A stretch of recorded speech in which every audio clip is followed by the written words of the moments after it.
ద్వైత భావమును దాటి ఆ పరమాత్మే నేను, నీలోను నాలోను అన్నింటా ఆ అంతర్యామి నిండి ఉన్నాడు అనే భావన బలిమిచే కలిగి సద్భావ స్థితిని ఉత్తమమైన భక్తి అంటారు.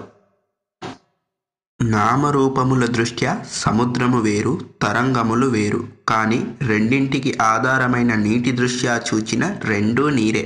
అలాగును నామరూపముల దృష్ట్యా శక్తి సామర్థ్యములు దృష్ట్యా జీవుడు ఈశ్వరుడు వేరుగా అగుపించవచ్చు. కానీ అన్నింటికి ఆధారమైన సత్ దృష్ట్యా జీవుడు అనబడుచున్న ఆత్మ పరమాత్మ అభేదము.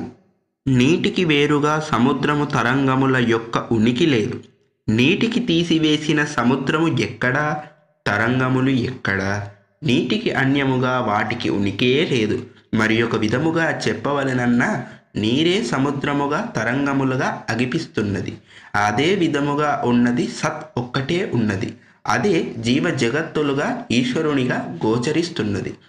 ఏకమే అద్వితీయము, రెండవది లేనే లేదు. ఏకమై సత్యమై ఉన్నది, అదే అద్వైతము.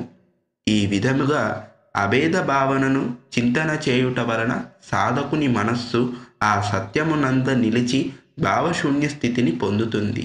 ఎట్టి సంకల్పము లేక తన మూలమైన సస్వరూప స్థితియందు నిలిచిపోతుంది. ఈ దృష్టియందు ఎటువంటి సంశయము లేక నిలిచిపోవుటయే ఉత్తమ భక్తి.